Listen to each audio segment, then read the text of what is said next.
you hear so much less from your manager in remote work, right? You never sit next to them and hear what their conversation is accidentally from their boss, or what's bugging them, or what's frustrating for them. So also making sure you don't skip those one-on-one type meetings and just take an opportunity to unload as the coach, but for both parties, unload a little, not unnecessary, but you have to force things out of your mouth because you are trying to give more transparency, to give more context, to explain why you took a decision that maybe doesn't involve this person at all, but let me run through something I'm thinking about with you right now. And let me just get your feedback, not because I think you're going to have the answer, but because it's good for me to show you my thinking. Welcome to You Belong in the C-Suite podcast. You are ambitious in life and in your career, but something is missing. You want to bring more of your passion to what you do. Because let's be honest, you pour a ton into your work, and it needs to mean more. I'm your host, Laura Eigel. I'm a mom, wife, PhD, coach, advocate, introvert, and indoor rowing fanatic. I'm passionate about living a life that's in line with my values. We'll give you the actionable tips and tools you need to lead with your values, make a difference, and have career success. The world needs more diversity and authenticity in the top jobs at organizations. Your leadership belongs there. You belong in the C-Suite. Hi there, friends.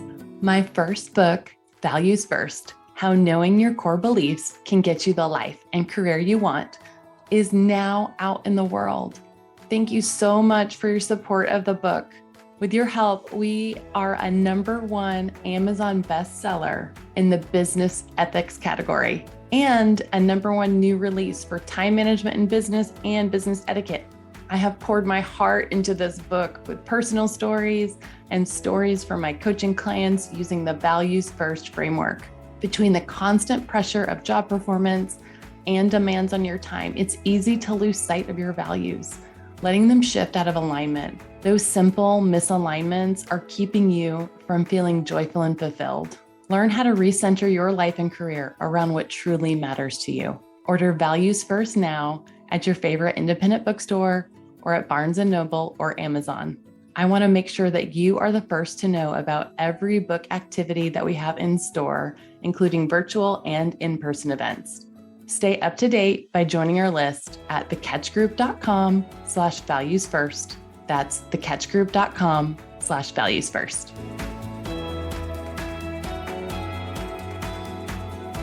Welcome to this week's episode of the You Belong in the C-Suite podcast. I'm excited to introduce you to McKenna Sweazey. She's a dynamic and pragmatic author, speaker, and coach in the field of virtual leadership. Her book, How to Win Friends and Influence People Over Zoom, is coming out September from Career Press.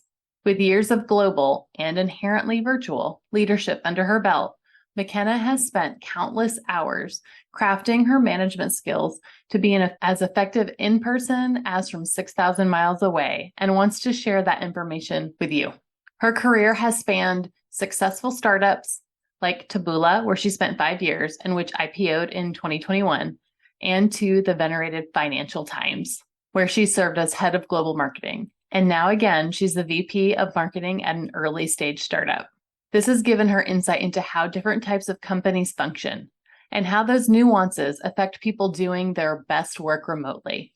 Lots of people talk about how you should upskill for remote teams, but very few are as dedicated to creating day-to-day frameworks that can make remote work more effective as McKenna. Given her experience, these ideas aren't theoretical. This is for real people with real colleagues and managers that need to communicate and collaborate. I loved my conversation with McKenna. We talked about her new book. We talked about the mistakes that people are making within digital communications and how to work most effectively in an asynchronous environment. We also talked about how to communicate, motivate, and coach your team effectively. Let's get started.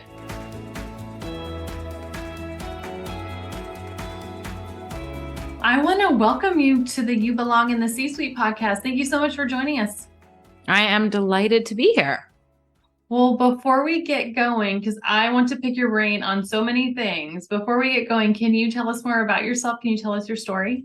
Absolutely. So like many of us, I have had a series of jobs in my life, and I was living in London, and a lot of the work that I was doing was international and thus inherently virtual. So I've been kind of a virtual and remote manager, colleague, human being well before the pandemic, and saw, as many of us see when we're going through our careers, things that went well, things that could have gone better, and sort of things I would have done differently, particularly connecting with people in different offices who you were only seeing whatever once a year, twice a year. And then the pandemic hit, as we're all very aware. And this idea for the book that had been percolating inside me, I was like, I've got to write this stuff down because I've been really thinking about it. And I coalesced around this idea of digital empathy. So we are all born with some amount of innate empathy skills, and you can upgrade that if you want it. And how? So I define empathy as the ability to connect with another person and understand what it is that they're feeling and thinking. And for me, it's really cognitive empathy. Not am I having the same emotions as you are, but am I reading them correctly? Am I seeing that anger on your face?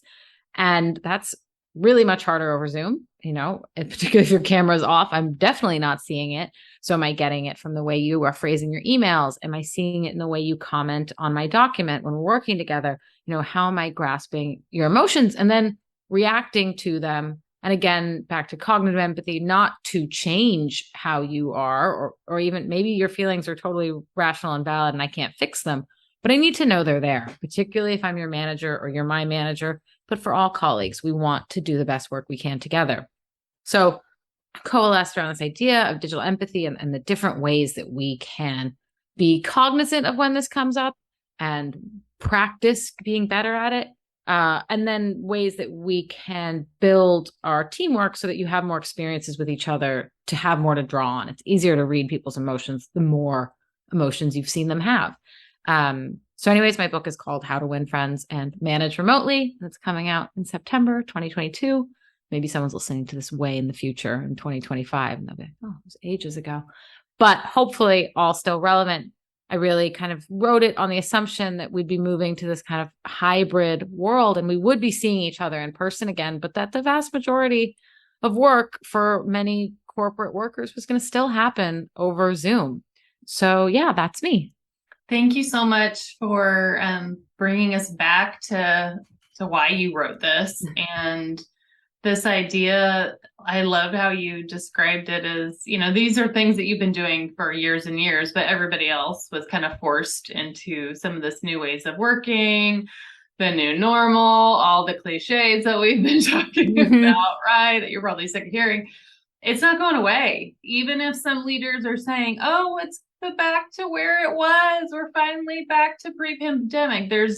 Let's just put that to bed. There is no pre-pandemic anymore. We're not reliving 2019 ever again. Whether you're in an office and that's where you mostly spend your time, or you're hybrid, or you're fully remote, you're going to be meeting with people on Zoom or pick the platform moving forward no matter what, right?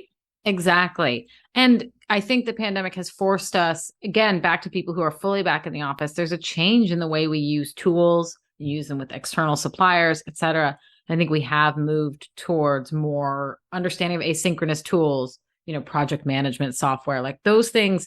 Pandemic accelerated them, but we were going in that direction anyways. But I don't know that anyone else wrote a management tome on how passive aggressive comments come out on Jira. Or Asana or Monday.com, or pick your poison on project management tools. But having worked in a lot of project management tools myself, people are very passive.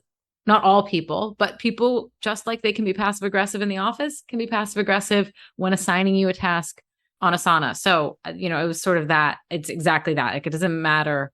The pandemic accelerated things that were happening, but we are now working in this much more virtual, less human to human, let's sit in a meeting face to face corporate environment. Yeah. And I love that you started to describe, some of the behaviors that are not so great, kind of the passive aggressive comments or, those kinds of things. What other mistakes are you seeing that are lacking that empathy right now? Yeah. I think for me, the biggest challenge is that we have these tools and every corporate environment has the tools that they're using. And they are now the office if you're remote or mostly remote. And so there is no water cooler environment. There's no like idea of how a culture is built that you see in people's behaviors, what time they show up. Is it an office where people swear or where they dress really casual? These sort of obvious indicators of the culture. And so now culture only happens on these virtual platforms. And so I think the biggest mistake is really not acknowledging that and saying, what kind of culture are we? What do we use Slack for? Do we use it in place of email? Then let's put some rules in place and say, this is how long it should take you to respond or not respond. Because otherwise, you have a tool like Slack. It's really quite new in the grand scheme of being a human being. And I've been in organizations where it was everything and they basically have replaced it with email, and other places where it's really where people are just sending memes around. And probably there's people in both of those organizations that are a little confused and saying, what is this? How is this happening? And why is this better? So I think for every organization to think, what tools are we using and what does the way we communicate say about who we want to be? Because making culture work virtually is much, much harder. And it wasn't easy in the office anyway. So I think that's probably the biggest mistake. I think that also trickles down to, every choice you make is being read by your colleagues and not acknowledging that, because it can feel like a distant avatar. You're a 2D, you're not in the room with me. You are in some ways less of a real person to me. And that can lead to more robotic responses, things that maybe were absolutely not intended to be passive aggressive, but they're quick and the person is not concerned with the other person. Maybe they've never met in real life. So really remembering what it matters, how your commentary or whatever, your communications, it matters how they land. It matters how they're received. It's not just the content of what you're sending, which when you're sending an email quickly, you can forget that so easily. It's so true. You just hit on so many different things. I love your descriptor of, Slack could mean completely different things, like in setting rules around it. And I've been in many organizations, as many other people have, now we're going to use Teams and it's going to solve all of our problems, right? And we're not going to send as many emails because it's going to sit on this channel. But then we never really put rules or guidelines around, or we're even measuring it, right? Are there less emails because we're using this? I worked in one company, and a small company, and the CEO was like, don't put anything in Slack that you want me to see, because the feed, and this is, something I think is pretty unacknowledged, and Slack is amazing, has so many great qualities, but like, we know that social media feeds can be bad for your mental health, right? They just are a stream of constant dopamine hitting information. What is Slack if not that, in an office where it's really hopping and there's tons of memes, and then there's also professional information, and it's kind of hard to scroll back up and to get to the key piece of information. But you have to ask yourself, if you have a company, a small company, where the CEO says, if you want to tell me something, don't put it in Slack. Why do you have Slack? Which maybe there is a good reason, but you should probably spell that out. What kind of communications, if it can't be used for this kind of communication, what kind of communication can we use it for? So, I think that applies to all the ways that we work. My other big bugbear is document commenting. I think this is another one that in a corporate environment, I share my slides with you, you comment back, and there's so much opportunity for that to go wrong, for people to make assumptions and say, well, I wish you'd done it this way, instead of, is my comment materially helpful for turning over the best work product that we're going to see? And what I often see is people putting things down where they're like, well, you didn't cover XYZ. And XYZ is on the next slide. And everyone can see that. It's a very public commentary on the person's work. And when you're thinking about critiquing other people's work in public, that's something you should do very carefully. And it really depends on your relationship to the person, your seniority in the organization, your skill. And think before you comment, I think, is another one of my big things. And, really assuming the best out of a presentation. And am I actually helping? People are always, you missed a comma there. Maybe just put the comma in. If the comma is like if it's not an Oxford comma and there's no debate, you know what? Just drop it in. That might not be acceptable in some organizations. That might be passive aggressive in and of itself. Anyways, these are all things that, teams can sit down and say, I don't want you to do that, or I do want you to do that. And that's how we should work together, because that is how people work together. It's asynchronous, the I'm making it, then you're checking it, and then we're sending it off. So it's just a very different way. And I think we need new rules and new expectations to meet that. Another thing that I've seen in organizations that I've worked with and people that I coach, especially when we're moving more to asynchronous work, it feels like they're in those documents and they never know when to move forward. Like, when has a decision been made? Mm-hmm. When is the feedback over? Is this consensus if you read it and gave me some comments, or like, how do we move on? So I've seen that as well. Has that been something that you've seen in your work too? Absolutely. And I think, it's another example, and it's a good example also in meetings, that you kind of need roles and explanations of, and this is not a feature I've seen in let's say Google Docs, maybe it should be. Why are you being invited to comment, and where do you fall? I'm sure you've seen a RACI chart, responsible, accountable, and that you kind of need that for all of these projects, just to say, who's the person and what's the deadline that we're going to say, we are done, let's move on. And why are you being invited to look at this? Are you being invited because you're so good at grammar and we just want you as a last pass? Or are you being invited because you're the boss and it's your absolute sign off? Is this an appropriate presentation for the client? And, for some managers, they have to be reminded that they are not then the grammar person. Maybe they should be focusing on the top level, and everyone should know their role. So I think that ability to say why people, and this is also true of meetings, virtual meetings, explaining why people are invited for sign off, the goal of the meeting. What are we going to walk out of this meeting with? It's actually not something I'd really thought about before, but also true of documents. We're going to turn this over at 12 p.m. tomorrow. Susan and Sarah, you are the final say. Please, can you have your comments to me by 11 a.m., whatever it is. So yeah, definitely. And it's that communication. You cannot do asynchronous work without really an excess of communication.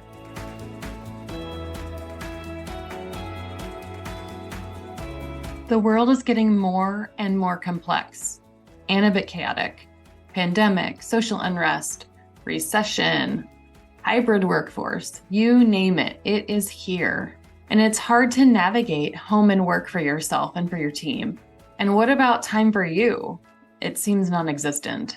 A recent podcast listener and reader told me the following: this has been a light bulb moment, knowing my values and then identifying boundaries to protect my values and building systems to support those boundaries. It's been incredible. When I've broken one of those boundaries, remembering my values has kept me focused. In Values First, this book can give you the tools to build those boundaries, but more importantly, how to keep them, with a proven framework to identify what matters most to you and the motivation to build a sustainable plan. Values First, how knowing your core beliefs can get you the life and career you want, is now available wherever books are sold. Go to thecatchgroup.com/valuesfirst to learn more and stay connected. That's thecatchgroup.com/valuesfirst. Yeah, and I love the idea of it's how you invite feedback. It's, hey, this is your role. Hey, this is what it is. I think sometimes when, pre-pandemic, or just people don't want to, they want to move their agenda along. And sometimes it's a bit sneaky. They might say, oh, hey, I sent that to you, right? Yeah. And didn't hear anything back. So we just kind of moved on. Here, you have to be more intentional. And I think it benefits everyone because you're giving them clear, if you're doing it right, hopefully you're giving them clear kind of roles and expectations on some of this asynchronous work. Otherwise, it might end up being more work for us later. And I think actually that's one of the hidden benefits. A lot of these things require more prep. So, saying who's seeing the document when and what time they need to, or what day they need to do things by, saying everyone who's coming to a meeting, what their role or expectation is. It's a ton of work. But it also means that you're not going to schedule meetings where you're too lazy to do that because it's just not that important. And it should lead to some work just falling off, which some work doesn't need to be done. It prioritizes you. Am I willing to put in this effort to do the asynchronous level of lift of knowledge distribution? And then we'll see which projects merit it and what gets the time and the inclination. That only works, obviously, if you have companies where the goals are set really clearly and everyone knows what they're working towards. But that's, a whole nother can of worms. Yeah, so we've been talking a lot about kind of getting work done and sort of communicating that way. How can we get better at motivating within this digital landscape through empathy? So I think it depends on the person. And I say this like as a manager in this instance, but it extrapolates that people want to be recognized, as you are well aware, in different ways. And for me, it's easiest in an organization that's using some form of OKRs or like very public goal setting, extremely transparent and well understood who's working on which projects. And I think the most important part of that is prioritization, though. This gets completely lost in the mud, muck, and mire. If you have 73 projects in a quarter, it doesn't matter who did project 72. It doesn't matter how well they did. It's project 72. No one cares. And so being super prioritized and very transparent and public about what is getting done. And then at the end of every quarter, you can give meaningful kudos, let's say, to people who have contributed to those 3 projects, because those 3 projects are really moving the needle. And again, I like the golden headsets. We had these golden headsets at a company where you because it's a visual, right? And those are more comfortable, frankly, to have a headset with a mic on. And then you get that for a quarter, and that's like a funny way that you can, be the winner, the most valuable player, whatever. But some people find that horribly embarrassing. In which case, you're just dropping a bit of it, you can drop it into Slack. But again, it's a news feed, and so it's less interesting. So I think it's important to find a way that information is flagged to higher ups, right? Because even if you don't want accolades, you definitely want your boss's boss to know that you're doing a good job.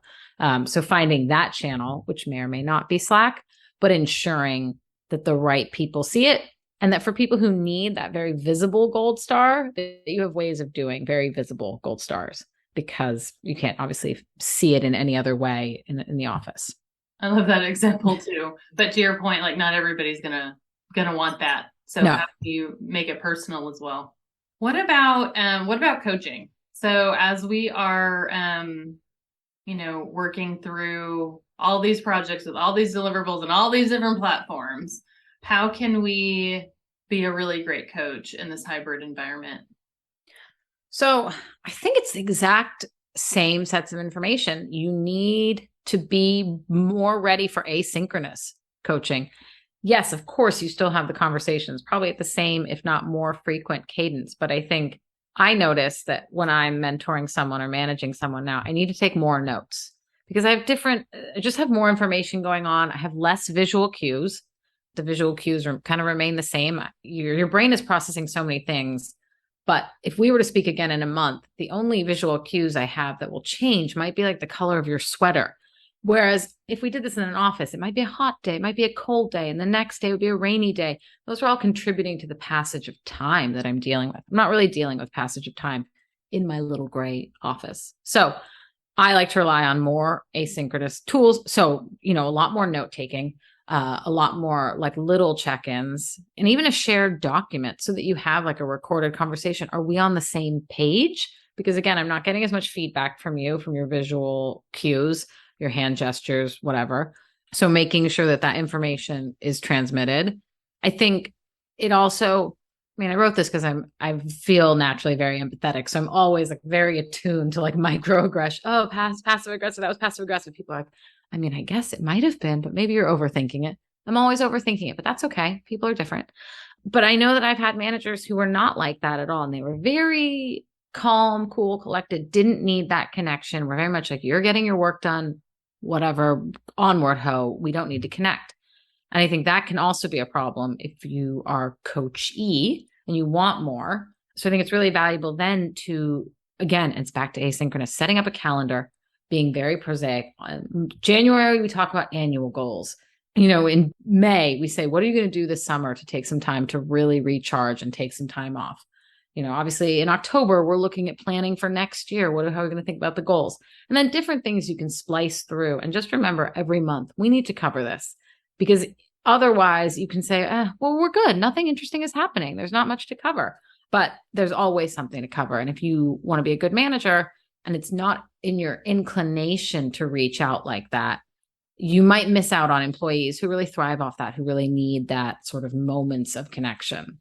Yeah, and I think it's something, to your point, to build on it. It's for managers who that's not like your inclination, or if they just think their jerk reports are good, like they have a lot of trust for them, they tend to like, oh, they're okay. They don't need my time. But they need your time. Like they want your time. They want the visibility. They want to run something by you. They just want connection. Yeah. And you hear so much less from your manager in remote work, right? You never sit next to them and hear what their conversation is accidentally from their boss, or what's bugging them, or what's frustrating for them.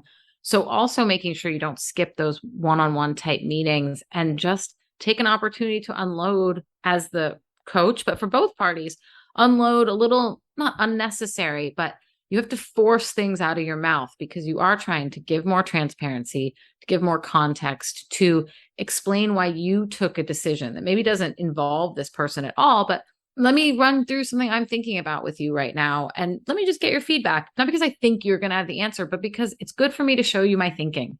And you also probably might have some really interesting insights that I may agree or disagree with, but hearing them is always going to provide value. So I think that is something we have to be cognizant of bringing back because you don't get it accidentally anymore. Yeah, you're absolutely right. It feels like it's all about intentionality. And more so is needed now and will in the future. Yeah. Exactly. I think we have a long road to go here on making this really work for everyone. And I think what we were just talking about for the employees, I know there's a spectrum of people and how much they like remote work, right? And some people are dying to get back to the office because they really thrive off that connection.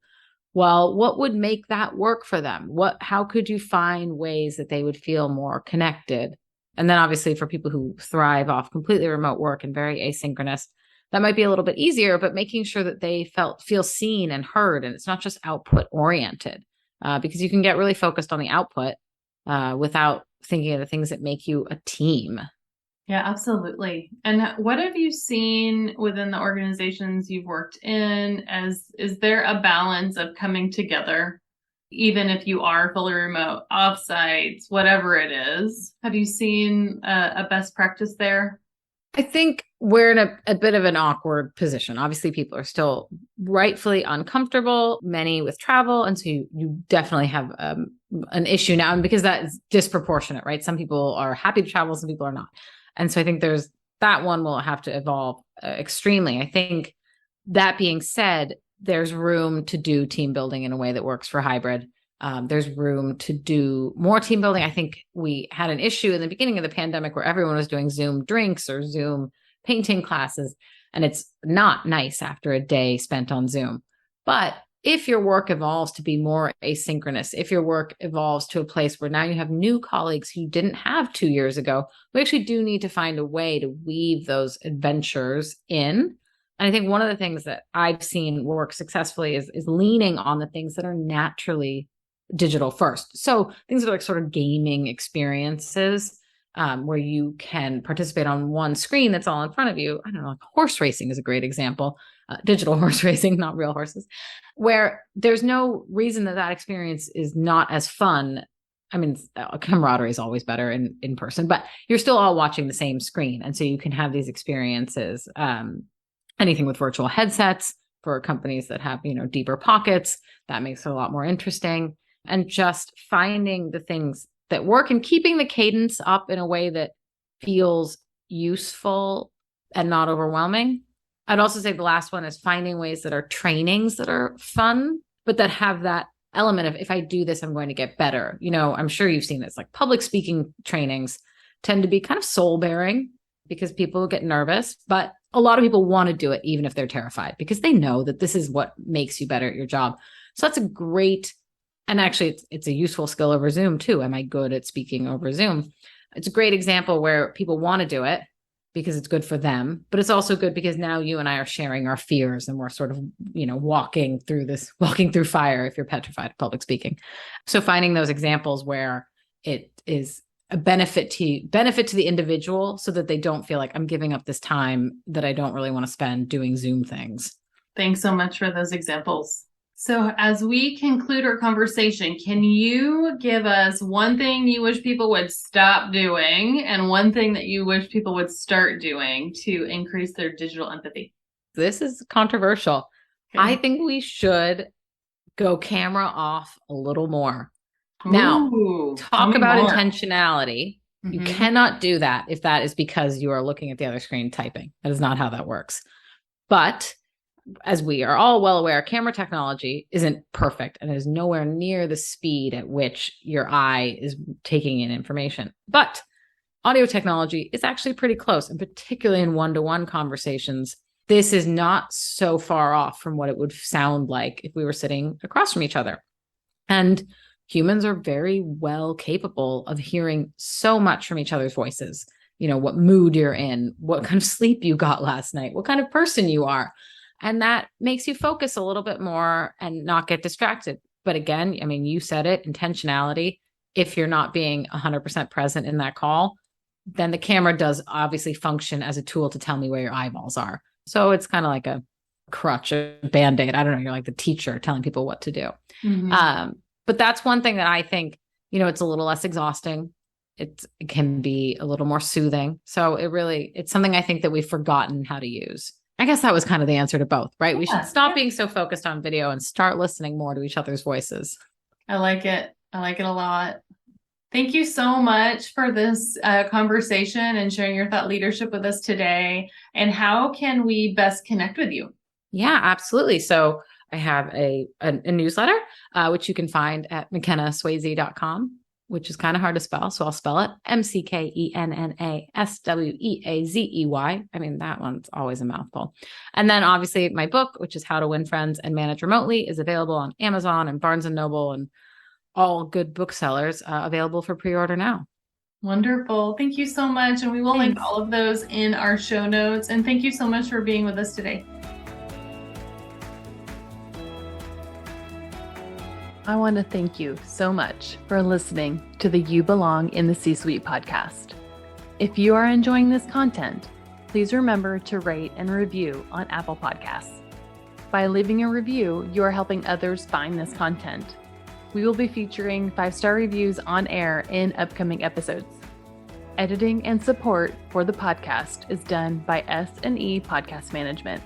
To get more tips and tools to help you live a life guided by your values, go to thecatchgroup.com. Keep your boundaries and take care.